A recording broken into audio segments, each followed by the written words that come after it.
L'eau, bien commun, de quoi parle-t-on? C'est une bonne question. En effet, bien commun, c'est un peu un mot valise. Chacun y voit ce qu'il veut. Bien commun, tout le monde l'emploie, sans toujours savoir ce qu'il recouvre, ce terme. Merci d'accueillir Bernard Baraquet, Thierry Burlot et Philippe Billet, qui, j'espère, est là en visio, c'est-à-dire à distance. Je n'ose pas dire en distanciel. Non, il n'est pas là, me fait-on signe. Je n'ai pas d'oreillette. Eh bien, on va démarrer avec Bernard Baraquet. Vous êtes directeur de recherche émérite au CNRS. Thierry Burlot est-il là? Voilà, Thierry Burlot. Vous êtes président du Bonjour. Cercle français de l'eau. Philippe Billet est en ligne. Philippe, parce que je voulais commencer par Philippe, professeur agrégé de droit public, directeur de l'Institut de droit de l'environnement de Lyon 3. Philippe. Ah, bah voilà. Mais qu'est-ce que c'est que tous ces vêtements, Philippe? Mais où êtes-vous? Allô. Oui, Philippe. Je ne savais pas que... On va garder le vouvoiement, Philippe. Je ne savais pas que vous aviez autant de manteaux dans votre maison, mais vous n'êtes pas chez vous. Oui. Philippe, on va démarrer par vous. Une explication de choses, une explication de texte, vous en En tant que... fait, je suis dans un autre colloque et on m'a mis dans le vestiaire, c'est le lieu le plus calme. Là, ça a l'air assez calme aussi pour les ondes. Philippe, je vous demande de rester très près du micro parce que ça saute. Et si ça saute trop, je passerai la parole à Bernard Baraquet. Donc Philippe, faites-nous une explication de texte, une leçon de choses sur le bien commun en termes juridiques. On vous écoute. Ah oui, il n'y a pas une grande liaison, il y a un gros temps de latence. Je crains le pire. Philippe, tout est au ralenti. On dirait un film animalier où on filme au ralenti, l'antilope qui saute.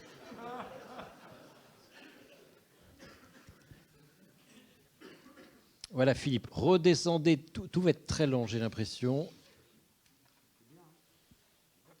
C'est assez joli. Philippe, vous m'entendez toujours? Bon, alors on Oui, va... c'est bon. Alors Philippe, allez-y. Je ne vous interromps plus, il y a un gros temps de latence, on vous écoute. Voilà, super. Ok, alors j'ai quoi dit? J'entends très bien. J'ai bien filé les diapositives. Parfait. Les diapositives. Restez près du micro, à la limite, coupez... Ah non, on les a ici, les diapos, ou elles sont là-bas? Est-ce qu'il est possible de faire des...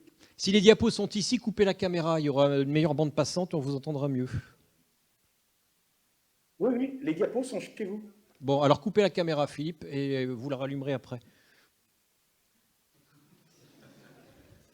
Alors, je coupe la caméra.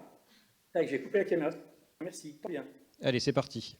Est-ce qu'il est possible de faire défiler les diapositives? Ok, super. Alors, euh, je vais vous exposer très brièvement la question des rapports juridiques à l'eau, qui, à mon avis, peut se situer dans 6 cadres. Tout d'abord, un rapport d'appropriation d'un bien de propriété. Ensuite, un rapport de fond en fond, c'est-à-dire de territoire à territoire, de l'amont vers l'aval. Ensuite, dans un rapport de communauté qui est groupé autour de l'eau. L'eau, ensuite, dans un rapport beaucoup plus collectif. Puis l'eau dans une question de patrimonialité commune, et enfin l'eau dans un rapport d'identité collective. Diapositive, merci. Alors tout d'abord, si on se fonde sur le Code civil, on peut avoir 3 classifications de l'eau possibles. Soit l'eau qui est une chose commune, c'est-à-dire qui n'appartient à personne et dont l'usage est commun à tous, donc c'est ce qui devrait a priori être un statut général si on devait admettre que l'eau était communautaire, mais en réalité il n'en est rien. Pourquoi? Parce que l'eau peut être appropriée. Or, à partir du moment où une chose est commune et qu'elle ne peut pas être appropriée, ça veut dire que si elle est appropriable, elle n'est pas chose commune. L'eau est appropriée avec une seule façon, on va dire, mais pour qu'elle soit appropriée, il faut qu'elle soit immobilisée, donc qu'elle ne bouge pas. On peut l'imaginer dans les nappes lenticulaires, par exemple. On peut l'imaginer également, il y a beaucoup de jurisprudence, lorsque l'eau a été captée dans un captage, et le fait qu'elle pénètre dans le captage, elle va avoir le statut juridique de son contenant. Et puis, ça permet, de ce fait, de l'individualiser. Donc, elle est appropriable. Et pourquoi est-elle appropriable? Tout simplement parce qu'elle est ce qu'on dit res nullius, elle est chose sans maître. Elle n'appartient à personne en tant que telle, sauf si elle est immobilisée, comme par exemple un étang dans une eau close, ou une fois encore, l'eau qui serait contenue dans un contenant approprié. Diapositive. Alors, On peut ensuite considérer l'eau dans un autre type de rapport, c'est le rapport de fond à fond, donc entre propriétés. Et de ce point de vue, le Code civil retient 3 éléments. D'abord les eaux pluviales, les eaux pluviales, donc les eaux météoriques qui s'écoulent naturellement sur un fond, eh bien, les fonds inférieurs, c'est-à-dire ceux qui sont situés en aval, par le jeu de la gravité, sont assujettis à recevoir les eaux qui découlent naturellement du terrain au-dessus. Mais à une condition, c'est qu'il ne faut pas, comme on le dit la formule, que la main de l'homme y ait contribué. Autrement dit, il ne faut pas que ces eaux soient dirigées spécifiquement vers une autre propriété, il faut qu'elles s'écoulent naturellement. Plus intéressant pour nous, pour ce qui concerne l'INDEB, concernant les cours d'eau, c'est la question des eaux de source. Je parle bien ici de l'eau de source et pas de la source, c'est-à-dire l'eau qui s'écoule du point d'émergence. Le propriétaire de la source, puisque la source est appropriée, a simplement l'usage de l'eau. Donc le code ne définit jamais l'eau en termes de propriété, mais dans un rapport d'usage seulement. Le propriétaire d'une source donc peut user de cette eau, mais il ne peut plus le faire si cela porte atteinte à des propriétés de fond inférieures, donc il recevrait l'eau qui s'écoule, dès lors que depuis une certaine prescription qui est trentenaire, ils auraient terminé des ouvrages permettant d'utiliser les eaux ou d'en faciliter le passage sur leur propriété. Mais surtout, c'est que si l'eau qui s'écoule de la source forme une communauté pour des habitants d'une commune, village ou hameau, eh bien, il ne peut pas en priver ces personnes, mais il a droit à des indemnités. S'agissant ensuite des cours d'eau, c'est-à-dire selon la formule l'eau qui court et qui roule, et je pense qu'on reviendra peut-être sur les nouvelles définitions qui sont données de ces cours d'eau qui ont conduit à en éliminer beaucoup des cartes, notamment pour des raisons de pollution par les nitrates, eh bien, à partir du moment où les eaux forment un cours d'eau en s'écoulant, eh bien, elles prennent le caractère d'eau publique, d'eau courante.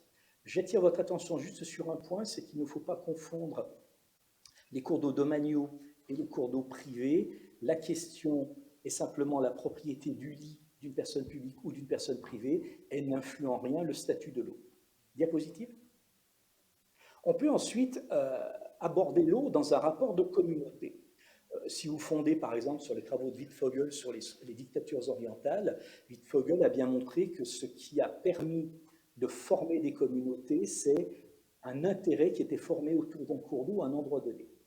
Or, on le voit bien, l'eau est communautarisée par nature, puisque par le jeu de l'écoulement, par le jeu de la gravité, dans ce rapport amont-aval, eh bien, elle va créer un lien entre ceux du dessus et ceux du dessous. Et dans le même temps, par nature également, si on est dans le cas d'un cours d'eau, si on veut que l'eau s'écoule normalement, il faut que le cours d'eau soit entretenu, et c'est une tâche qui incombe à tous les propriétaires riverains du cours d'eau. Donc la riverainité forme une communauté par nature. Et puis, l'eau peut être communautarisée par nécessité. Je vise ici les hypothèses où on a des mécanismes traditionnels d'adduction d'eau, c'est-à-dire par exemple les bis dans le Valais, les béats, les béalières en Ardèche, enfin tout un ensemble de dispositifs traditionnels où l'individu seul ne peut pas accéder à l'eau, il est obligé de se grouper et va former une communauté autour d'un élément particulier. Alors la communauté est liée au bien, c'est-à-dire tous les éléments matériels d'adduction, mais elle est liée également à l'eau puisqu'ils vont se partager l'eau soit en quantité, soit en temps d'eau.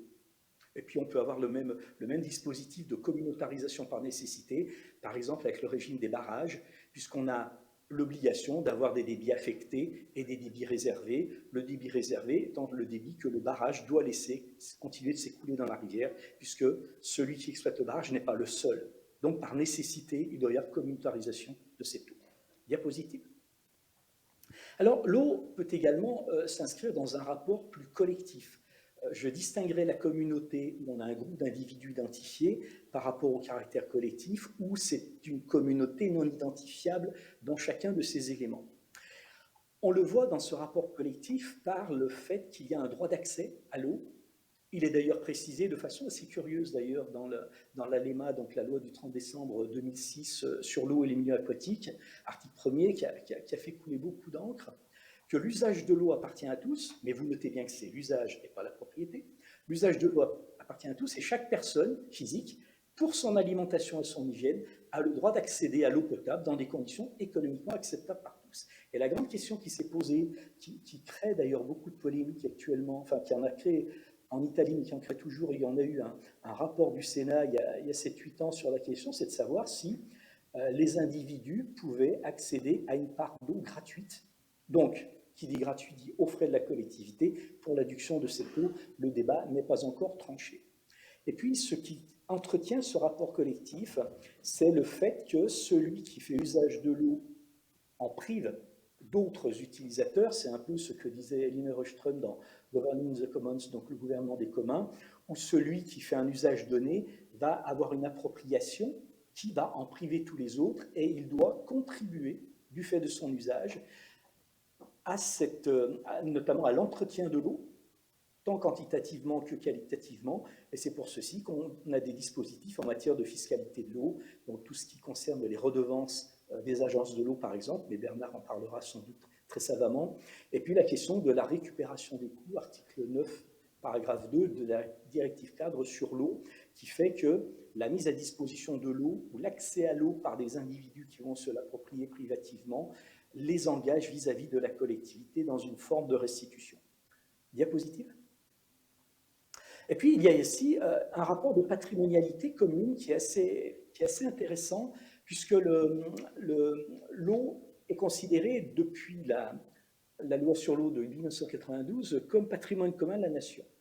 Alors, qu'est-ce que ça veut dire? Ça signifie simplement qu'il y a une responsabilité commune sur la ressource. Quand on dit commune, c'est aussi bien de l'État, des collectivités locales, que des individus ou des personnes morales. C'est donc une responsabilité partagée. Mais les juridictions nous ont toujours dit qu'il y a absence de juridicité, absence de normativité, en ce sens que c'est une disposition qui ne produit pas en tant que telle d'effet de droit.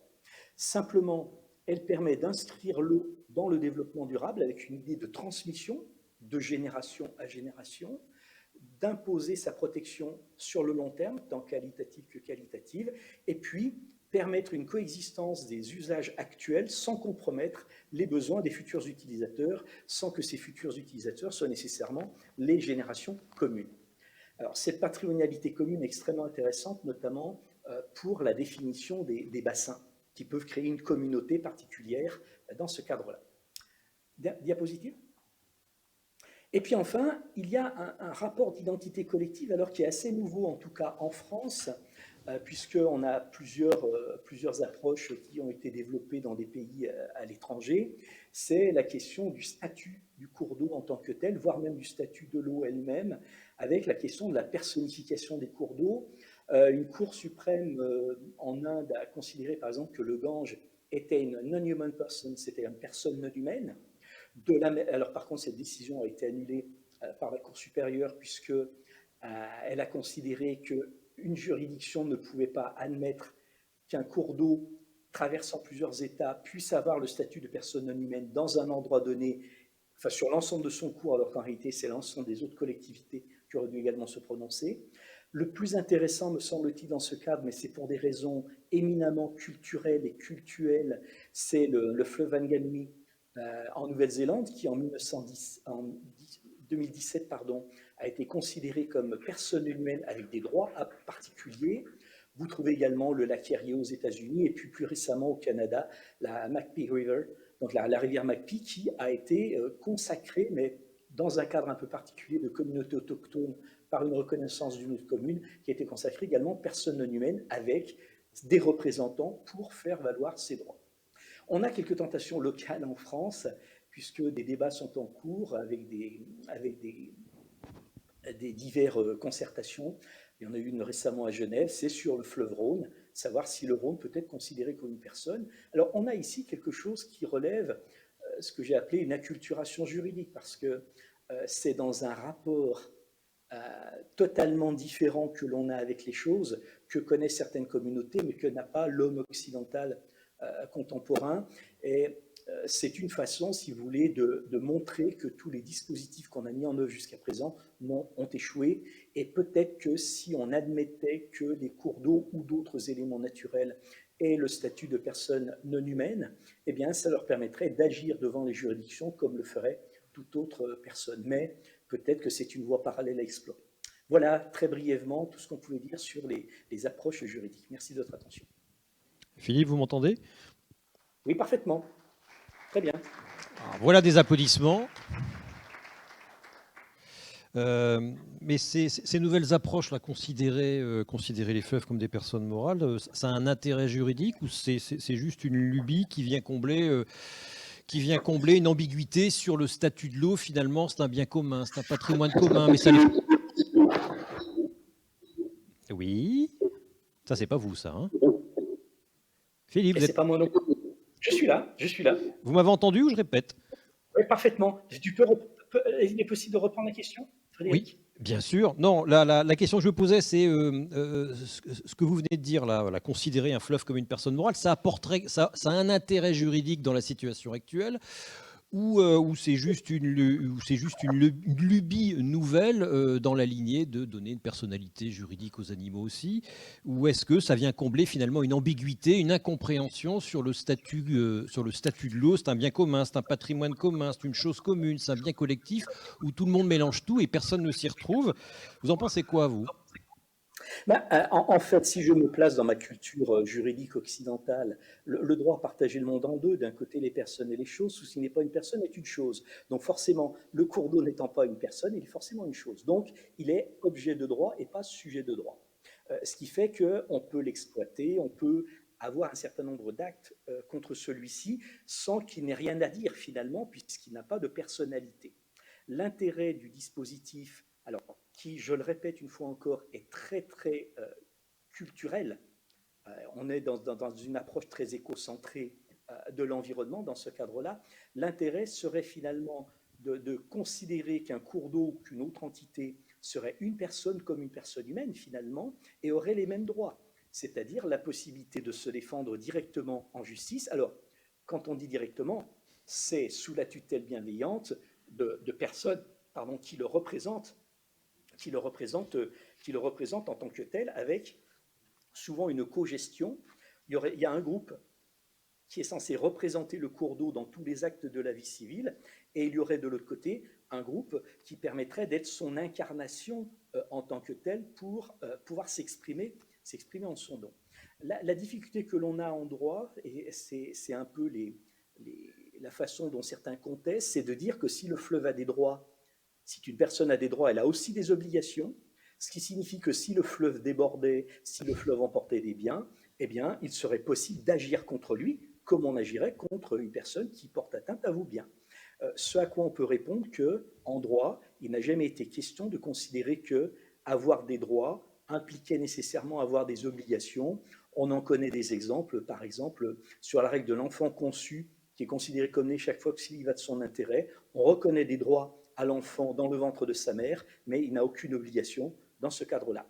Donc on voit bien, si vous voulez, qu'on est encore dans une très grande réflexion en droit, en tout cas en droit contemporain, occidental, parce qu'on n'a pas vraiment la même approche. Et si je donnais vraiment l'exemple type, et qui est un problème de véritablement acculturation, c'est si on prend les accords de Paris de 2015, la version anglaise dit Mother Earth, donc la terre-mère, la version française dit la terre nourricière, donc on est dans une toute autre conception.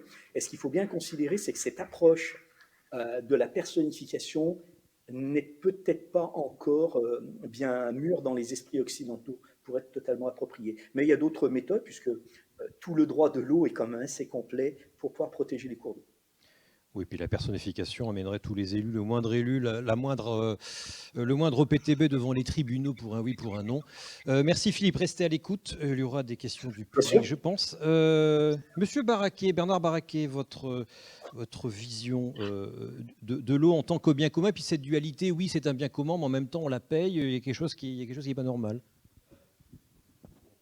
Attendez, est-ce qu'on a le soir? Merci, bonjour à tous. Et donc, je prends la suite de Philippe Billet. Alors moi, je ne parle pas en tant que juriste, hein, je parle en tant que, on va dire, dans une discipline qui est entre droit et économie aux États-Unis, économie politique. Hein. J'ai intitulé ma première intervention ce matin comme sortir de la confusion. Et je pense que, sans aller jusqu'à discuter la personnalité juridique accordée aux ressources en eau, il faut d'abord comprendre que dans nos pays occidentaux, le développement des services publics de l'eau fait que le droit de l'eau, c'est-à-dire la question du partage de la ressource, d'une part, et le droit à l'eau, c'est-à-dire l'accès à l'eau dont il est fait état dans l'article 1 de la LEMA, c'est deux choses différentes. C'est deux choses différentes. Et moi, j'ai été très choqué de voir ces derniers temps, là, puisque j'ai été auditionné par la Commission nationale qui a été réunie à la demande de la France insoumise sur l'appropriation privative des ressources en eau, que, en fait, en permanence, il y avait confusion entre la dénonciation de la privatisation des ressources, tout était parti d'ailleurs de la fameuse histoire de la création d'un marché de l'eau à terme, un marché à terme de l'eau pour l'État de Californie à la bourse des matières premières de Chicago. Tout le monde criant au loup, ça va se généraliser dans le monde entier. Je ne le crois pas du tout, d'une part, mais surtout, la commission parlementaire n'a cessé, dans ses auditions, de mélanger des interventions qui portaient sur la ressource et des interventions qui portaient sur le droit à l'eau, et en particulier dans nos DOM où les services publics sont de mauvaise qualité. Alors c'est vrai que quand les services publics sont de mauvaise qualité, il y a une partie des gens dont la relation à l'eau est une relation à la ressource. Et donc, ils peuvent légitimement réclamer le droit à l'eau en tant que ressource. Mais en tant que ressource, mais si elle est contaminée, qu'est-ce qui règle le problème de la contamination? Alors maintenant, je vais essayer d'abord de bien montrer comment les économistes politiques font la différence entre les ressources en eau et les services publics. Alors, il faut passer les... Ah, c'est moi qui passe les diapos, peut-être.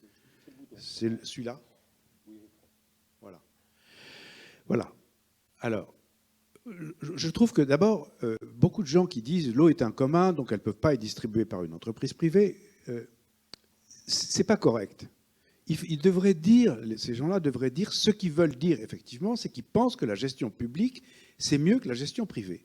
Et ils ne devraient pas en avoir honte. Moi, d'ailleurs, il y a déjà 20 ans au moins, j'ai utilisé l'exemple de cette ville où nous sommes ici pour montrer que la gestion en régie pouvait être parfaitement durable. J'avoue que j'avais mis un petit bémol en disant « je trouve que le taux de fuite est assez élevé » et j'ai découvert ces dernières semaines en préparant mon retour à Amiens là, pour vous et puis pour un autre colloque qui avait lieu il y a 3 semaines, qu'effectivement, il s'était fait allumer par la Cour des comptes, la régie d'Amiens, parce qu'ils ont un taux de fuite très élevé. Mais donc, on a une eau pas chère, mais on n'entretient pas très bien les tuyaux. Ça, c'est un problème à régler au niveau de la régie. Ce que je veux dire simplement, c'est que même quand on est en régie, ou comme à Paris, quand on est retourné en régie après l'expérience de l'économie mixte, de la période Chirac, eh bien, on continue à recevoir des factures. Donc pour les particuliers et pour les immeubles, l'eau reste un service à caractère commercial. Et ça, pour les économistes politiques, ça rentre dans la catégorie de ce qu'on appelle les biens de club. Alors, du coup, je vais avancer pour vous montrer qu'il y a des biens publics purs, des biens de marché purs, et 2 catégories de biens publics impurs. Et ce qui les différencie, on va le voir apparaître ici. Bien de club, vous pouvez le définir? Oui, j'y viens. Regardez, voilà. on va partir de ça. Celui qui a eu l'idée de ça, c'est une histoire formidable pour moi parce qu'elle est peu connue, mais Richard Musgrave était un juif allemand qui a eu la bonne idée de s'en aller aux États-Unis en 1933. Il y a fait ses études et il est devenu prof d'économie. Et il a travaillé avec un certain Samuelson, qui lui a eu le prix Nobel parce qu'il a été le premier en fait à théoriser les biens de club. Mais celui qui en avait eu le premier l'idée de cette matrice à 2 entrées, c'est Musgrave. Musgrave disait, voilà, il était le premier à dire, pour qu'un bien soit un bien de marché, il ne suffit pas qu'il soit rare. La rareté ne fait pas le marché. Et Philippe Billet l'a dit tout à l'heure, il faut qu'il y ait une appropriation. C'est-à-dire, en gros, un bien est un bien de marché s'il est, approprié, par exemple, en société capitaliste, propriété privée. Je possède un terrain sur lequel il y a des pruniers magnifiques. Les prunes sont à moi parce que le terrain est à moi. Voilà. Bon. Et Et en plus, s'il y a une rivalité pour ce bien, il va y avoir un marché. Par contre, s'il n'y a ni l'un ni l'autre, ben, on a des biens publics purs auxquels tout le monde connaît l'exemple de la défense nationale, du parapluie nucléaire français, qui, pour ce qu'il vaut, nous protège, qu'on le veuille ou non. Et par contre, comme il y a deux entrées, ben, ça laisse deux autres cases. Il y a la case d'en haut à droite et la case d'en bas à gauche. Alors, en haut à droite, c'est le premier qui a été identifié par Musgrave. Lui, ce qui l'intéressait, c'était les services publics, en fait. Et les biens de club, les services publics à caractère commercial sont des biens de club. Pourquoi ? Parce que la plupart du temps, lorsqu'ils sont fournis à une population, par exemple, ça peut être un métro ou un réseau de bus, ça peut être de l'eau, ça peut être de l'électricité. La règle, c'est que vous n'êtes pas obligé d'en acheter, mais si vous en achetez, vous devez payer le même prix que tout le monde. Il y a donc, en fait, et là-dessus, on a rajouté, alors pour définir les services publics, et là, les Français, au long du XXe siècle, ont joué un rôle extrêmement important, avec les Allemands d'ailleurs. Les services publics, ce sont des biens de club, donc liberté d'accès, égalité de traitement, pour lesquels il y a des règles qui sont imposées et qui sont en fait souvent la contrepartie du monopole du distributeur. Règles d'universalité, règles de continuité du service. Universalité, c'est-à-dire tout le monde qui réclame d'être raccordé dans le territoire du service, on ne peut pas le lui refuser. Règles donc ensuite de continuité, règles d'égalité, et la dernière règle qui est la moins connue, c'est la règle de mutabilité, c'est-à-dire l'obligation pour le titulaire du service d'incorporer des améliorations dès qu'elles se produisent. Donc, en gros, là, j'ai commencé à mettre des exemples dans le truc. Bien privé, bien de marché. Ben, au Chili, pendant la dictature de Pinochet, quelques années après, l'eau a été redéfinie comme bien de marché. C'est-à-dire, en gros, on a dit tous ceux qui ont une certaine quantité d'eau aujourd'hui peuvent la vendre, on désolidarise l'eau du terrain et on peut vendre son eau. Et évidemment, la conséquence, elle a été analysée. Il y a beaucoup de gens qui ont été très critiques, d'autres qui l'ont défendu, ce système. Mais aujourd'hui, je pense que dans la discussion sur la Constitution qui a lieu en ce moment au Chili, ils vont revenir en arrière parce que l'appropriation, finalement, des ressources en eau a été faite par des compagnies d'hydroélectricité qui, dans une grande partie, sont internationales. Et du coup, il y a un risque de perte de souveraineté du pays sur ces ressources en eau par suite de cette loi. Bon. Une bouteille d'eau minérale est forcément un bien pour lequel il y a rivalité et appropriation. Donc voilà. Alors le problème qui a été posé en particulier en Californie lorsqu'on a voulu mettre en place des marchés de l'eau, c'est le problème des tierces parties. Si quelqu'un qui a un bout de l'État, ou même pas un bout de l'État, mais qui est assez loin de la personne à qui il va vendre son eau, transfère cette eau, elle ne va plus s'écouler dans le cours naturel, et du coup, il y a des gens qui sont en aval qui ne vont plus avoir d'eau. Et donc, il y a cet impact sur les tierces parties, ils vont demander une indemnisation. Philippe Billet l'a dit d'ailleurs, il peut y avoir... Bon. Mais ça devient tellement compliqué qu'en réalité, les marchés de l'eau, à cette époque, ne se sont pas développés en Californie parce que l'appareil judiciaire était trop souvent sollicité pour arbitrer des conflits qui impliquaient des tierces parties. Après, les rivières navigables sont en principe, depuis l'ordonnance de Charles IX de 1669, des biens publics de l'État, en tout cas le cours d'eau, le flux et le lit.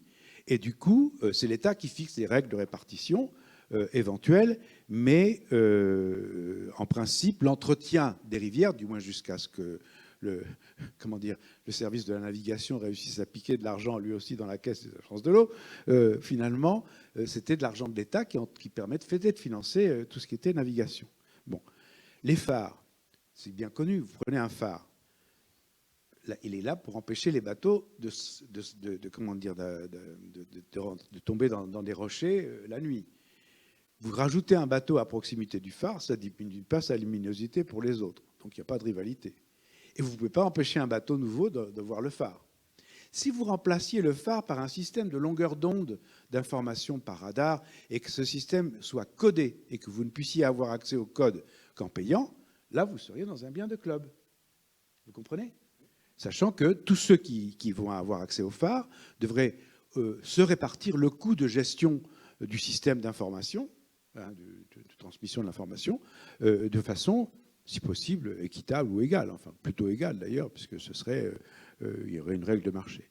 Alors évidemment, je dis que les biens de club ou à péage comprennent les services publics dans les pays développés, chez nous, puisque chez nous, le prix de l'eau, c'est le même pour tous. Alors, certes, avec des accommodements que Richard Musgrave, d'ailleurs, avait prévu, parce qu'il disait, si quelqu'un se conduit en passager clandestin par rapport à un service public, c'est qu'il n'a pas conscience de la valeur de ce que ce service public lui apporte. Donc, il sous-estime la valeur du service, et au lieu de faire de la morale et de vouloir le punir, on va lui faire un prix pour l'attirer dans le service, bien qu'il ne veuille pas payer. Donc, c'est ce qu'il a appelé les merit goods, qu'on a traduit très mal d'ailleurs en français par biens tutélaires à l'époque. Donc, en gros, voilà, il y a un accommodement. Bon, mais à part ça, le prix est le même pour tous, mais vous n'êtes pas obligé d'en acheter. Je veux dire, en France, vous n'êtes pas obligé d'acheter de l'eau potable. Le service public. Vous pouvez. Alors, je vois M. Forel, c'est sûr qu'en plus, quand on est en haute montagne, eh ben, les gens, ils ont des puits, ils ont des sources, et ils ont le droit d'utiliser leurs sources ou leurs puits. Voilà. Bien sûr, en théorie, ils sont obligés de vérifier que leur eau est conforme aux normes de. Pour ça, pas se faire du mal. Voilà. Et puis, il reste donc les ressources communes. Et les ressources communes, ben, c'est typiquement quand il y a. C'est ça qu'il faut bien comprendre. Il y a ressources communes pour nous, quand c'est des biens communs matériels, quand il y a rivalité pour le bien et difficulté, voire impossibilité d'exclusion. Alors ça peut être rivalité pour le bien lui-même ou rivalité pour le financement de la gestion du bien. Entendons-nous, on est quand même dans une société développée. Le problème, c'est que si je paye pas, celui qui ne paye pas à l'agence de l'eau, pour reprendre ce que disait Patrick, bah, c'est quelqu'un d'autre qui paye, ou alors le budget de l'agence est diminué et l'agence peut faire moins de choses. Voilà. Bon. Donc l'exemple que tout le monde connaît, c'est l'exemple d'un aquifère surexploité ou d'un petit cours d'eau, où il y a nécessairement, lorsqu'il y a un problème de dégradation en quantité ou en qualité, une rivalité qui apparaît entre les riverains, les ayants droit, etc. Bien. Alors, j'en ai une dernière. Voilà. Je veux insister juste sur ça, sur le fait que, à partir du XVIIIe siècle, quand les bourgeoisies, il faut bien le dire, hein, c'est les bourgeoisies des pays Angleterre, France et États-Unis qui ont inventé les clubs. Et qui ont inventé les clubs dans le cadre d'un mouvement qui allait vers la démocratie, vers l'égalité des citoyens, n'est-ce pas? Et ils ont donc voulu remplacer des formes de gestion en commun qui existaient de toute antiquité. Billet a parlé de Wittfogel. Wittfogel, il parlait des empires orientaux, des empires fondés sur la maîtrise de l'hydraulique par les pharaons, les empereurs chinois, etc., ou la Mésopotamie, même l'empire maya. Bon, voilà. Il a parlé de ça. Mais ce qui était peu connu, c'est que même sous ces formes de despotisme oriental, il y avait finalement, parmi les paysans, des formes de gestion en commun, et les contrôleurs de l'État n'étaient pas là sur leur dos tout le temps. Donc, en fait, dans l'Empire romain, d'ailleurs, tous les petits cours d'eau étaient la chose commune de leurs riverains. C'est pour ça que c'est resté de tout temps. C'est-à-dire quand les cités italiennes, à la Renaissance, ont exhumé le droit romain pour se l'appliquer, elles ont immédiatement refait des petits cours d'eau les choses communes de leurs riverains. Et ça a été transféré par le biais des Médicis à la France, ça a été transféré à l'Espagne, et c'est pour ça que dans le Code civil, malgré le Code civil, dans la loi de 1898 sur le régime et la répartition des eaux, les petits cours d'eau restent la chose commune de leurs riverains, et comme l'a expliqué Philippe Billet. Donc, on remplace en fait un système de contraintes et, espérons-le, d'équité, parce que c'est pas sûr que la gestion en commun soit équitable. Vous pouvez avoir une gestion en commun qui privilégie indûment une catégorie d'usagers par rapport à d'autres, ou au contraire, qui prive une catégorie d'usagers totalement de son droit. Et à mon avis, c'est là qu'est le rôle de l'État, l'État démocratique, par rapport aux ressources communes, c'est d'être le gardien de ce que la répartition des eaux qui est faite à une échelle territoriale inférieure ou de bassin, etc., respecte des règles d'équité. Pas d'égalité, puisque les usagers de l'eau ne font pas les mêmes choses avec l'eau, ils ne peuvent pas être. C'est pas comme avec l'eau potable. Hein. l'eau potable, on ne fait pas de distinction, tout le monde fait la même chose avec l'eau potable, on ne veut pas savoir qu'il y a une différence. Si on commence à décider qu'on va avoir deux approvisionnements en eau, ce sera plus compliqué. Mais bon, voilà, vous avez compris ce que je voulais dire. Alors, pour finir, en Europe, moi je travaille à l'échelle européenne. Et en fait, vous savez, tout ce que j'ai découvert, parce que j'ai été étudiant aux États-Unis dans les années 70. Au moment où on a créé le ministère de l'Environnement aux États-Unis, enfin EPA, l'agence fédérale, et où il y a eu ces fameux arrêts qui anticipent sur les histoires de personnalité juridique des cours d'eau. Qu'est-ce qui s'est passé quand on a voulu exploiter excessivement certains cours d'eau?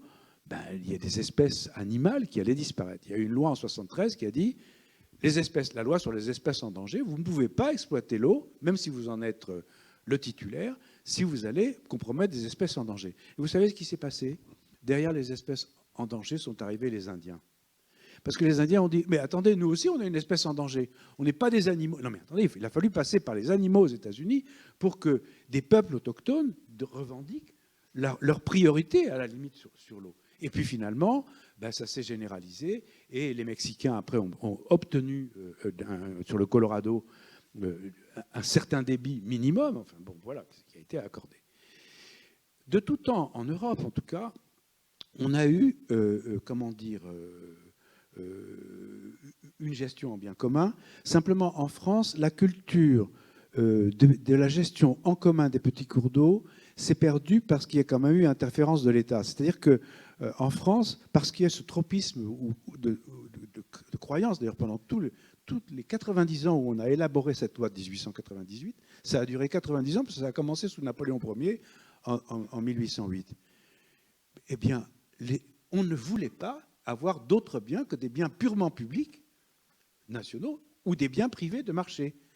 Et donc tout ce qui était commun était considéré à mettre à la poubelle avec la féodalité.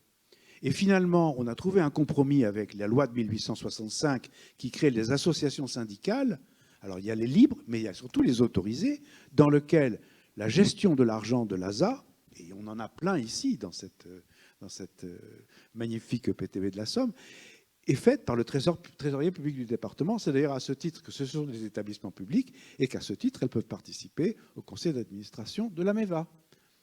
Mais d'un autre côté, la contrepartie, c'est que si c'est le trésor public qui gère l'argent, c'est pas très encourageant pour les gens, les membres de l'ASA, de prendre leurs affaires en main au niveau des financements. Je trouve que là, il y a un problème. Et dans sa thèse, magnifique thèse sur l'histoire et l'actualité des associations syndicales autorisées, Sébastien Loubier a montré qu'à partir du moment où l'État a moins de moyens, le système des ASA risque de devenir un handicap plutôt qu'un avantage. La survivance de la gestion en bien commun a permis à un autre Allemand anti-nazi, mais qui lui n'est parti aux États-Unis qu'en 1937, où j'ai fini, de répondre au fameux Garrett Hardin qui avait dit la gestion en bien commun, ça ne peut pas exister. La tragédie des biens communs. La tragédie, ce sera une tragédie. Donc il faut que soit l'État prenne le pouvoir, soit c'est le marché qui va dominer, mais il n'y aura pas autre chose. Et Cyril Sibantrup a répondu, mais pas du tout. C'est ce qui est tragique, c'est l'incapacité des économistes américains à comprendre que la gestion en commun est tout à fait possible et viable. Et alors, il se trouve qu'il est le fondateur de l'économie des ressources naturelles et il était aussi le prof de cette Elinor Ostrom dont Patrick Legnaud a parlé. Et donc, en fait, il y a une continuité, particulièrement aux États-Unis, sur les gens qui travaillent à expliquer pourquoi et comment la gestion en commun peut être durable. Alors, le seul problème, c'est que Mme Ostrom et beaucoup de gens ont travaillé soit dans les pays en développement, soit sur place dans les pays, mais sur des petites communautés dans lesquelles les rivalités étant locales, la mise en place d'une communauté de gestion avec des règles, des sanctions graduées, des contributions, etc., c'était possible. Toute la question qu'on se pose aujourd'hui, c'est comment on passe de ça à un territoire des districts hydrographiques où vous avez ici, je ne sais pas combien de millions d'habitants. Voilà. Et en fait, il y a des intermédiaires, et c'est ce que j'ai mis tout à fait à la fin. Aux Pays-Bas, pour donner un exemple, il y avait en 1950 plus de 2600 Vateringues, qui étaient des petites communautés de drainage et de protection contre les eaux de mer, d'inondation, la submersion marine, voire des fleuves. Hein. Il y en avait 2600, alors qu'à l'époque, il y avait, je crois, seulement 700 communes. Donc ça veut dire qu'il y avait plusieurs petites communautés par commune, c'était des petites communes. Aujourd'hui, il y a 300, un peu moins de 400 communes aux Pays-Bas et il n'y a plus que 21 Vateringues. Mais le système de gestion reste le même. C'est-à-dire que chaque conseil d'administration est composé de représentants des industriels, des agriculteurs et de citoyens des villes. Par contre, dans les Vateringues, il n'y a pas de représentants des collectivités locales et c'est un des reproches qu'avec Mme Akmouche et le comité de visite, quand on a fait le dialogue avec les Pays-Bas, on a dit quand même qu'aujourd'hui, il faudrait mieux qu'il y ait des collectivités locales membres du conseil d'administration des Vateringues, ne serait-ce que parce que les collectivités locales gèrent les réseaux d'égouts. Voilà. Et aux Pays-Bas, alors, il y a les Vateringues, et puis qui ont été créés pour des problèmes, vous avez bien vu, de quantité d'eau. Pour les problèmes de qualité d'eau, l'exemple le plus extraordinaire, c'est celui des Genossenschaften de la Ruhr, qui sont apparus, la première en 1899 et la dernière après la Deuxième Guerre mondiale. Aujourd'hui, dans Rhénanie du Nord-Westphalie, il y en a 11, et il n'y en a que dans ce land-là. Et à chaque fois, alors là, elles sont dirigées par des comités qui sont composés d'industriels, de collectivités locales, pas de citoyens à titre individuel, mais évidemment des ONG environnementales, etc. Par exemple, dans la Ruhrverband, vous avez, c'est comme un comité de bassin en France, il y a 200 personnes, simplement. Et les Allemands sont capables de faire fonctionner des comités avec 200 personnes dans cette région parce qu'il y a un état d'esprit de solidarité et de subsidiarité qui est très fort. Et comment dire, c'est ce modèle-là, particulièrement, que notre collègue décédé, Yvan Chéret, est allé chercher au début des années 60 pour faire nos agences de bassin. Le seul problème, et j'en termine là, c'est que les agences de la Ruhr ou les Vateringues des Pays-Bas ressemblent beaucoup plus à nos EPTB qu'à nos agences de l'eau. Parce qu'elles sont plus à cette échelle-là, et en plus de ça, elles ont la maîtrise d'ouvrage. La seule différence, c'est qu'elles ont la maîtrise d'ouvrage alors qu'elles ont des personnes privées qui participent à leur conseil d'administration, ce qui n'est pas possible en France. Et du coup, c'est bien pour ça qu'on a bricolé en faisant les EPTB, pour le meilleur et pour le pire, en donnant tout pouvoir aux élus des départements et des EPCI à fiscalité propre. Je vous remercie. Merci.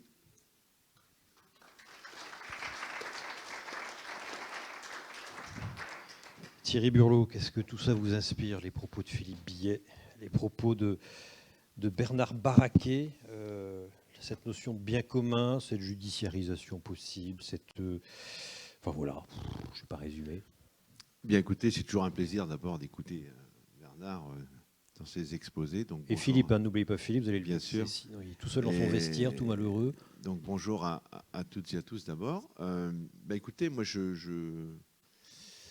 ce que tout ça m'inspire, je pense qu'on est en train on va franchir de nouvelles étapes inévitablement, parce qu'on voit bien qu'il y a les sujets s'empilent les uns sur les autres et on va être face à des enjeux considérables. Je rappelle que je suis président du comité de bassin Loire-Bretagne et c'est un peu à ce titre-là, d'ailleurs, que j'ai envie de parler, pour dire qu'en France, on a finalement une loi 64 qui était assez originale. Quand on reprend les choses, on se dit gestion par bassin hydrographique, démocratie participative, avec ces comités de bassin qui est la seule structure en France qui est capable de regrouper des élus, des agriculteurs, des associations de protection de l'environnement, l'État, pour discuter d'une politique de l'eau. Donc c'était assez ambitieux, assez original. Et enfin, une fiscalité propre, puisque je rappelle qu'en France, quand même, c'est 2 milliards d'euros par an de redevances. Donc, l'eau paye l'eau, donc c'est un système original. Mais on voit bien que ce système a vieilli et je crois qu'il n'a pas su se territorialiser. Et on est un peu à la croisée des chemins. Qu'est-ce que vous voulez dire exactement ? Oui, on voit bien la difficulté pour les territoires hydrographiques de se mettre en place. Alors on voit les bassins versants, les sages. Moi-même, je suis breton. Aujourd'hui, la Bretagne est quasiment couverte intégralement de sages. Voilà, on a de très belles dynamiques territoriales sur le sujet. Mais on voit bien que la difficulté, c'est que ces outils ont du mal à se faire reconnaître. Et tout irait bien dans le meilleur des mondes si les territoires hydrographiques étaient les territoires de vie et d'intercommunalité. Mais ce n'est pas le cas. Qui est fusion des deux. Fusion des deux quand c'est possible. Mais malheureusement, c'est très rare. Et là, on est à la croisée des chemins entre des territoires de décision très forts aujourd'hui qui s'installent avec la loi NOTRe, des territoires d'intercommunalité, et des territoires hydrographiques absolument nécessaires face aux enjeux auxquels on doit faire face, mais qui sont à la recherche d'une vraie légitimité pour agir. Alors je dis souvent, c'est que à croiser des chemins, parce que on va se rendre compte très rapidement que l'eau est la condition sine qua non pour développer un territoire économiquement, accueillir des populations. Bon, on le sait déjà. C'est un élément essentiel en termes de santé publique. C'est évident ce que vous dites, non? Non. Comment ça, non? Non. On ne tient pas compte de l'eau dans les aménagements? Non, c'est la dernière chose qu'on regarde. Dans les PLU, on ne tient pas compte de l'eau pour le développement économique. C'est le dernier sujet qu'on regarde. Aujourd'hui, quand on accueille une entreprise, on va parler d'emploi, on va parler d'innovation, on va parler de ça. Mais l'accès à l'eau... Et Paty, elle aura assez d'eau pour son activité. Mais c'est le dernier sujet qu'on regarde. Bernard, rapidement. Tout plan d'urbanisme doit être confronté au plan de gestion du bassin de la Vateringue. Il doit y avoir un test de l'eau. Et en France, vous imaginez qu'on demande à quelqu'un qui fait un PLU Ce que je veux dire par là, s'il vous plaît. Ce que je veux dire par là, c'est que on va se rendre compte que la question de l'eau va être essentielle. Alors, je mets eau, biodiversité, enfin tous ces sujets-là. Ça va être essentiel. Et c'est la condition même du développement de certains territoires.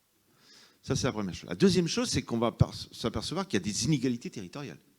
C'est-à-dire qu'il y en a qui vont avoir de l'eau, il y en a qui n'en auront pas. Et donc, il va falloir la partager. Il va falloir installer des solidarités. On a pensé pendant longtemps que l'eau, c'était l'eau au robinet et l'assainissement. Non, c'est bien autre chose. Et aujourd'hui, les EPTB, notamment les territoires hydrographiques, se retrouvent face à un dossier considérable. Parce qu'il s'agit profondément de parler solidarité, aménagement du territoire, développement économique. Qu'est-ce qu'on peut faire? Et je pense que les élus de l'eau ont compris ça. Mais les autres élus n'ont pas compris. Les autres élus n'ont pas compris. Et moi, ce que je dis, faisons très attention à avoir des élus de l'eau experts. Et c'est tellement compliqué qu'on dit on fait confiance. Et les autres qui diront, bon, Pato, il s'en occupe. Alors que c'est le sujet fondamental. Alors moi, ce que je voudrais surtout vous dire, c'est que on a pensé que cette ressource était inépuisable. On se rend compte que ce n'est plus le cas. Cette ressource est très vulnérable. Je regardais la présentation que vous faisiez tout à l'heure de votre bassin versant. Vous savez, nous, les Bretons, on en a pris sur le sujet. Et on sait bien, nous, aujourd'hui, en Bretagne, que notre développement, il est lié à ça. Et que le coût de potabilisation ne cesse d'augmenter. Ah, et que ça pose des questions fondamentales sur l'image de la Bretagne, son tourisme, son attractivité, son... Bien compris, ça. Donc, c'est une question essentielle. Donc, c'est comment... Regardez ce qui s'est passé avec la Roya. Là, pardon? La Roya. La Roya. Vous avez vu le montant de la facture? 1 milliard d'euros. 1 milliard d'euros de dégâts. Mais qui c'est qui va payer au bout du compte? Et moi, ce que je me dis, c'est que tout ça, ça va se terminer comment? Si on ne franchit pas de nouvelles étapes collectivement ensemble. Au tribunal? Ça va se terminer devant les tribunaux. Ben voilà. Et on dira aux collectivités, mais attendez, mais qu'est-ce que vous avez fait? C'est de votre faute, et vous, élus, Donc c'est de on va votre se faute. retrouver devant des EPCI qui ont la compétence GEMAPI. Mais on va se le dire entre nous. Oui, on va se le dire entre nous, parce qu'on est entre nous. C'est la dernière compétence qu'on regarde. Hein, alors que ça va être sans doute la plus essentielle en termes d'aménagement des SCOT, des PLUI, etc. Comment on fait ça? Et encore une fois, faisons très attention, nous les experts de l'eau, de nous approprier le sujet sans en parler avec les autres, parce qu'il faut que les autres comprennent de quoi on parle. Parce que demain, il y aura des individus, des citoyens, des entreprises, des groupes d'acteurs qui diront, mais mesdames, messieurs les élus, vous n'avez pas pris les dispositions que vous aviez comme compétence. Et là, ça va changer de note. Oui. Donc, moi, je crois sincèrement qu'il faut franchir de nouvelles étapes. C'est quoi? Donc, je C'est rendre sais les pas. sages opposables au PLU, au PLUI, au SCOT? Il faut, regardez, mais les sages, les SDAGE... Ils le sont par- déjà? Ils le sont déjà. Ils le sont à condition qu'on veuille bien le faire. Qu'on veuille bien regarder. Mettre en œuvre. Mais oui, non, mais Voilà. que l'État fasse son travail, mais soyons raisonnables. Moi, actuellement, on est en train de négocier le SDAGE au niveau de Loire-Bretagne. Attendez, quelle partie de plaisir, parce que tout le monde est en train de se rendre compte que ça va prendre de la valeur, tout ça. Ben, je peux vous dire que ça cogne, hein. Parce qu'aujourd'hui, on est en train de se rendre compte, par exemple, dans le Massif central, que c'est moins de 30% d'eau en 2050. Donc, dans la plaine de Limagne, ils sont en train de se dire, mais comment on va faire pour développer l'agriculture, pour maintenir nos agriculteurs? Donc là, on va être sur des enjeux majeurs. Je ne vous parle même pas des centrales nucléaires et du refroidissement des centrales nucléaires. Il ne faut même pas de tout ça. Mais aujourd'hui, il va falloir partager une ressource qui va diminuer et qui s'est dégradée. Bon, d'accord. Alors, comment on fait concrètement dans les Justement, documents d'urbanisme? donc, il faut, pour revenir à la question, les SDAGE, il y a une vraie réalité juridique. Les sages, ils s'appliquent normalement au SCOT et au PLUI. Oui, normalement. Mais Normalement. on le fait pas. Alors, pourquoi on ne le fait pas? Mais parce qu'on ne regarde pas. Et pourquoi on ne regarde pas? Parce qu'on n'est pas obligé de le faire? Parce Ben que parce l'État n'est pas là pour que- contrôler? Ben voilà, mais parce que, bon, peut-être que nous non plus, on n'a pas réussi, je dis nous et je me mets dedans, hein, à s'imposer dans l'organisation juridique de tout ça. Mais en tout cas, il faut, je crois, des bassins versants et des structures territoriales fortes. Et moi, je plaide pour un SDAGE fort, mais des EPTB forts aussi. Et d'ailleurs, moi, je pense que souvent, on oppose les uns aux autres. Non, il faut des SDAGE qui donnent une orientation et des sages qui se territorialisent avec les questions qui sont posées dans les territoires. Donc, renforcé par la loi, renforcé juridiquement? Voilà. Pour renforcer juridiquement, il faut des EPTB forts qui portent des ambitions fortes de planification. Mais là, il faut des discussions avec les acteurs de territoire. Parce qu'il va falloir partager et mettre en place des solidarités. Je vais vous prendre un exemple pour justifier mon propos. Je parle toujours du grand cycle de l'eau. D'ailleurs, on ne devrait même pas faire la différence. Je prends la Bretagne. Le château d'eau de la Bretagne, il est où? C'est le centre-Bretagne. Les utilisations sont où? À Rennes. Non, pas forcément à Rennes. Je ne vais pas prendre Rennes, je vais prendre les littoraux. Parce que c'est sur le littoral qu'on a les fleuves les plus importants et donc la disponibilité en eau la plus importante. Bon, c'est là où se développe le plus la Bretagne. L'attractivité. C'est là où sont les plus grandes richesses. Lorsqu'il va falloir écrire le schéma de l'eau en Bretagne, on va dire le centre en Bretagne, il faut le protéger parce que c'est là que sont les têtes de bassin versants, c'est là que sont les zones humides, c'est là que sont... Voilà. Donc c'est là qu'il faut mettre le paquet. Et au profit d'usages qui vont se faire en aval, sur les littoraux. Bon, voilà. Mais qui paye? La question, c'est qui paye?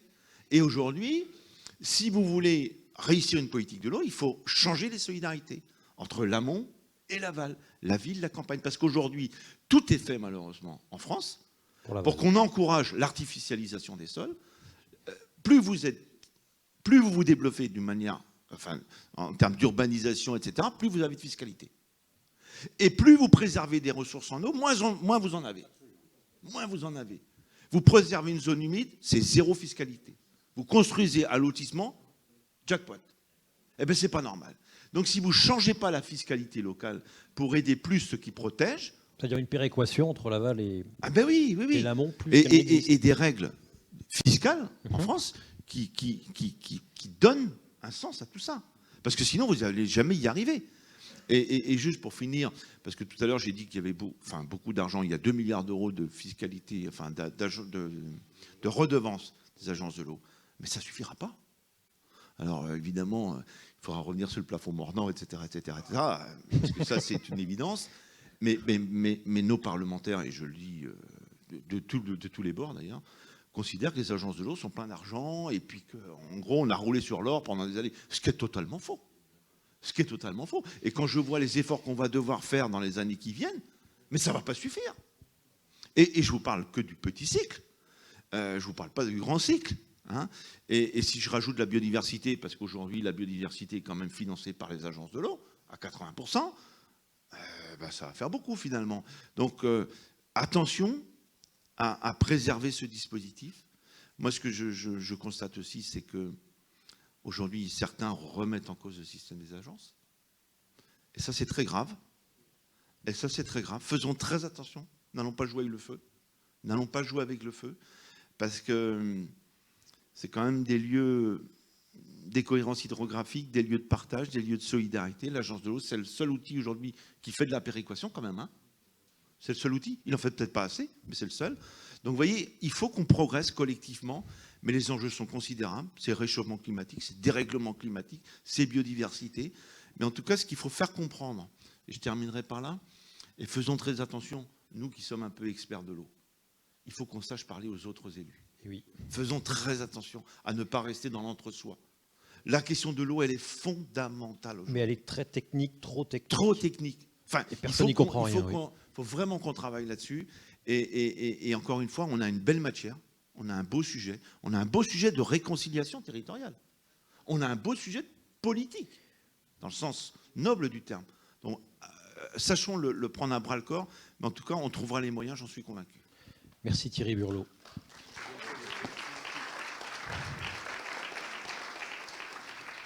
C'est vrai que c'est technique l'eau en soi, c'est plein d'acronymes, c'est plein de gouvernance, c'est plein de territoires, c'est compliqué pour la plupart des gens. Mesdames, Messieurs, est-il des questions, des remarques? Un peu moins de 10 minutes.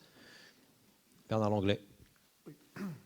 Merci Thierry, merci Bernard de vos interventions et également naturellement de Philippe Billet. Simplement, moi je voudrais m'exprimer suite à l'intervention de Thierry Burlot pour dire que je partage évidemment ce qui a été présenté, pour dire simplement, je vais donner un tout petit coup de projecteur sur un point. Tu as parlé du SRADET. Le SRADET, mesdames, messieurs, ne s'intéresse pas à l'eau. Pas du tout à l'eau. J'ai été rapporteur du Césaire des Hauts-de-France sur le SRADET. On l'a épluché dans tous les sens. Et c'est pour ça que ce n'est pas un hasard si hier j'ai demandé aux représentants de la région, je l'ai invité à venir rejoindre notre PTB. C'est tout à fait anormal. Enfin, c'est bien dans nos gènes également que les politiques de l'eau sont au cœur des politiques de l'aménagement du territoire. On ne le dira jamais assez. La territorialisation, l'adaptabilité aussi, le fait de donner une certaine souplesse pour vraiment prendre en compte le territoire, c'est quelque part respecter le territoire que de faire ça. Parce qu'on a des élus, on a une histoire chacun, on le voit bien partout où on est en France, et on a besoin de s'adapter à tout ça. Alors, effectivement, il y a un vaste chantier, il y a une remise en question générale, on doit tous se positionner, et on découvre, à Neb aujourd'hui, on découvre que le PTB, les épages dans le prolongement, eh bien, c'est une solution géniale. Géniale. Et il faut absolument s'accrocher à construire, à faire avancer et témoigner partout où nous sommes pour trouver cette crédibilité. On a besoin de crédibilité pour pouvoir être entendu. Parce que c'est vrai qu'on met toujours en avant l'éducation, le transport, le logement, etc. Et puis on oublie toujours l'économie, l'industrie, que la première petite clé qu'il faut tourner, eh ben, c'est l'eau. Parce que sans l'eau, il n'y aura plus rien. Donc c'est ça qu'il faut leur dire en permanence. Et nous, on est là, on l'a bien dit modestement, hein, on est là pour faciliter, être des assembleurs d'idées. Voilà, c'est simplement ça. Donc c'est très précieux tout ce qui a été dit ce matin, en tout cas, parce que on peut constater des choses, mais il ne faut pas s'emballer non plus. Mais il faut vraiment, dans cette crédibilité qui doit être la nôtre aujourd'hui, imposer quand même des idées quand même qui sont fortes, que vous portez. Nous sommes avec des sachants, on l'est un peu, on est surtout dans l'action. On est dans l'action et je crois beaucoup à ça, moi, et à la communication de ce que nous faisons. Parce qu'on ne communique pas assez de ce que nous faisons. C'est vrai. Voilà. J'en suis le témoin. Très court. Oui, très court. Moi, j'ai une question. Je voudrais profiter de la présence de M. Philippe Billet, qui est professeur agrégé en droit public et qui qu'il apporte un éclairage sur un point qui a été évoqué. Il me semble, à ce que je sais, que les SCOT doivent être compatibles avec les SAGE et que le SCOT s'imposant à une conformité avec les PLU et les PLUI, normalement, dès lors que le SAGE a pris un certain nombre de prérogatives en ce qui concerne la ressource en eau, son accès, sa répartition, etc., on ne peut logiquement produire un PLU sans avoir une annexe liée à la ressource en eau, et on peut tout à fait contester la validité d'un document d'urbanisme dès lors qu'il n'est pas en compatibilité avec le SAGE. Et évidemment, on se rend compte que ça ne marche aussi pas si bien que ça, en tout cas que ça ne s'applique pas avec clarté. Donc quelle est, à son avis, la raison de cette difficulté? Parce que je pense que c'est quand même un des vrais sujets. Philippe, l'eau dans les documents d'urbanisme et de planification, l'articulation entre le SAGE, le PLUI et le SCOT.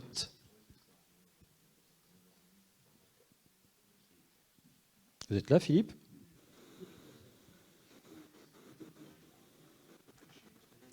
Philippe. Philippe.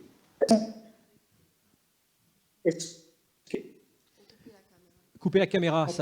Coupez la caméra, on n'entendra que le son. Vous m'entendez? Oui, mais coupe la caméra. Oui. Est-ce que... On vous entend, mais oui. Ce serait mieux de ne pas vous voir. Non pas qu'on n'a pas envie de vous voir, mais oui. ça bouffe la bande Pas passante. le son. Voilà. Coupez la caméra. Ok, c'est bon. Est-ce que vous m'entendez? Oui. Oui, pour répondre à la question. La caméra. Alors, simplement pour répondre... Oui, c'est fait. Je n'ai plus de caméra. Allez-y, Philippe. Alors, je réponds brièvement à la question. En fait, c'est beaucoup plus compliqué. C'est plus compliqué que ça parce que dès lors qu'il y a un SCOT qui est en intermédiaire entre le PLU et le SDAGE ou le SAGE, le PLU n'a plus aucun lien avec le SAGE ou le SDAGE. Il est nécessairement en rapport avec le SCOT. Or, comme on est dans un double rapport de compatibilité, SCOT avec SDAGE, PLU compatible et pas conforme, incompatible avec le SCOT, on a déjà une dilution des données qu'il faut prendre en compte. Ça, c'est déjà la première difficulté. La seconde, ensuite, c'est qu'en dépit de toute la jurisprudence que l'on connaît, on s'interroge toujours sur les différents points qu'aborde un PLU qui devrait être en rapport avec le SCOT, avec le SAGE ou le SDAGE via le SCOT. On trouve essentiellement des questions qui sont liées à l'imperméabilisation des sols, à la lutte contre les inondations, etc., mais extrêmement peu, voire pas du tout, sur les questions de gestion de l'eau en termes quantitatifs et qualitatifs, qui sont quand même les éléments essentiels. C'est-à-dire que tout ce qui n'est pas en articulation avec l'occupation des sols, c'est-à-dire ce qui est l'élément essentiel des PLU et des SCOT, échappe largement à ces obligations-là. Thierry Burlot.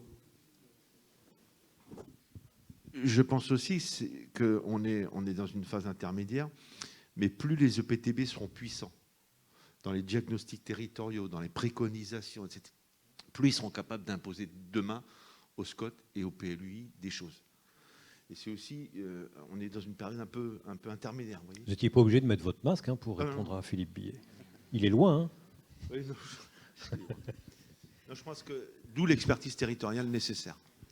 Et il faut qu'on soit capable, justement, de bien appréhender ce qu'il va falloir mettre en œuvre. Vous savez, la préservation des zones humides, on en est encore dans l'état des lieux. On n'en est pas dans les préconisations. Et je pense que tout ça, il faut qu'on puisse apporter territorialement de l'expertise, d'où l'importance de PTB fort, musclé, et capable de dialoguer très fortement avec les EPCI. Mais je pense qu'il va falloir inventer un travail partenarial entre EPCI et SAGE, enfin, et Commission locale de l'eau, et EPTB. Il va falloir mettre ça en œuvre. Il va falloir qu'on se comprenne de quoi on parle. Et là, ça va obliger. Vous savez, moi, j'ai été marqué sur la baie du Mont-Saint-Michel. On a, depuis 3 ou 4 ans, on a des interdictions de commercialisation des fruits de mer à la période de Noël. Vous voyez ce que ça peut faire, quoi. Production d'huîtres. Et l'année dernière, on a fait un calcul, il y a eu 180 débordements de stations d'épuration, de postes de relèvement en amont pendant l'hiver. mais on est sur un périmètre d'intercommunalité qui est totalement différent. Donc il va falloir demander aux amis qui sont en amont et très haut de faire des efforts pour qu'on puisse commercialiser les huîtres en bas. Donc avec des richesses et des solutions, avec des compréhensions qui sont... Voilà, c'est assez simple pour nous. Mais ensuite, il faut l'expliquer, il faut dire ce qu'il va falloir faire et comment on va le mettre en œuvre.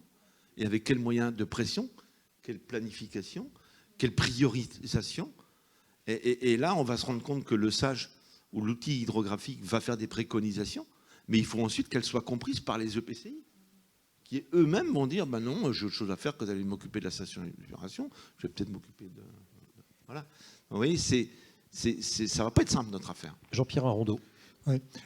Est-ce que pardon. Philippe, alors attendez, allez-y Philippe. J'étais juste pour ajouter un élément. Oui. Oui, simplement, je suis ravi d'avoir entendu parler pour la première fois des zones humides, autrement dit d'un écosystème, parce qu'on a souvent l'impression que celles-ci sont prises en compte simplement dans leur aspect mécanique pour l'absorption des eaux et la restitution. Et je pense qu'il ne faut pas oublier quelqu'un dans un partage de l'eau, c'est la nature, parce qu'on oublie très souvent que l'eau telle qu'elle est gérée, c'est d'abord et avant tout un écosystème. Merci. Merci de nous l'avoir rappelé, Jean-Pierre Rondeau. Ça tombe bien, parce que je vais reprendre à partir de ça ce que j'avais prévu de dire. La question, c'est un peu celle de l'État au concret. Comme disait Padiolo, un jour ou l'autre, il va falloir se poser la question de quels sont les rapports aussi avec l'État qui est responsable de ce qui est, enfin, dans son domaine régalien, de ce qu'est la police de l'eau et de la police de l'environnement. La question, c'est que, par exemple, un SAGE, c'est un arrêté préfectoral. C'est peut-être le seul arrêté préfectoral que le préfet ne cherche pas à faire respecter. C'est un peu dommage, quoi.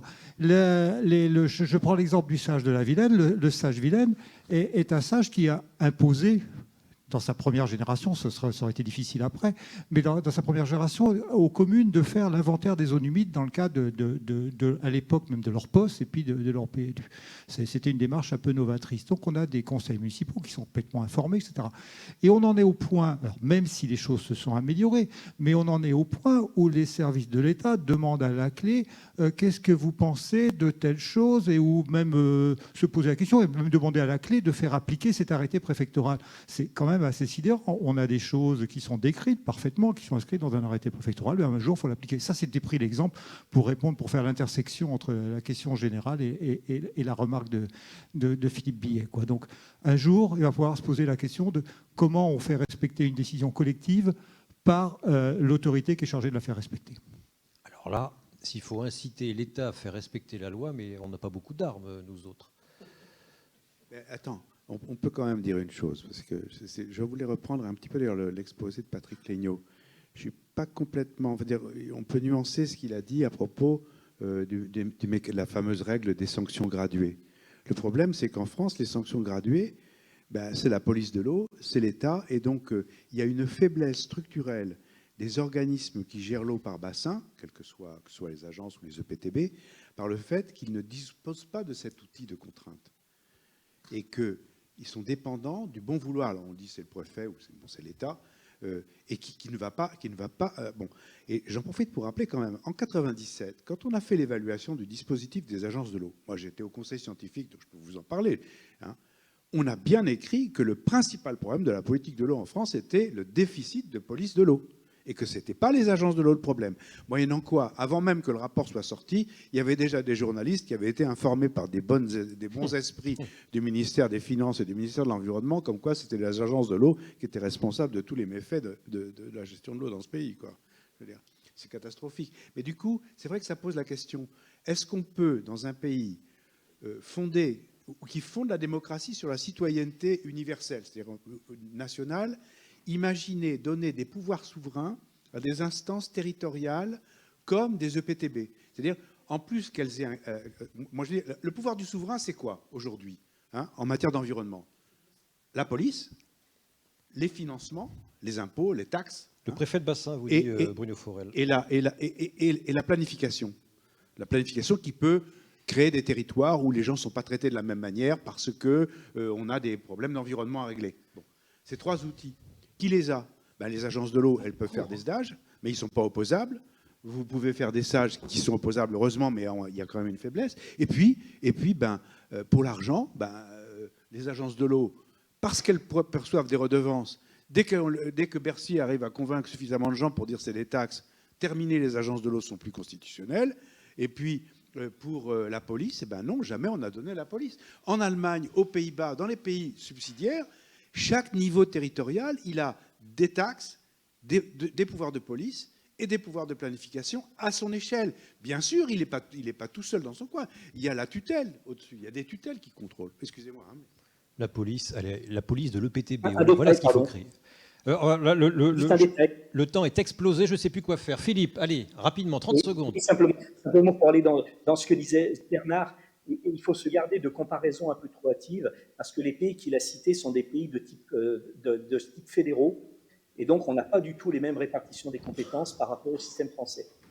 Mais ceci étant, c'est très important parce qu'il m'était venu une réflexion lorsqu'on parlait de déficit en eau, et notamment avec les questions de territorialisation, c'est qu'à un moment donné, lorsqu'il n'y aura plus assez d'eau, il faudra faire des choix de répartition.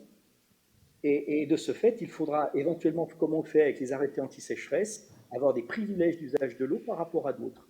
Et dans ce cas, si effectivement on cherche l'autorité de police, non pas dans la mesure qu'elle prend, mais dans la mesure qu'elle applique, on risque d'avoir des difficultés.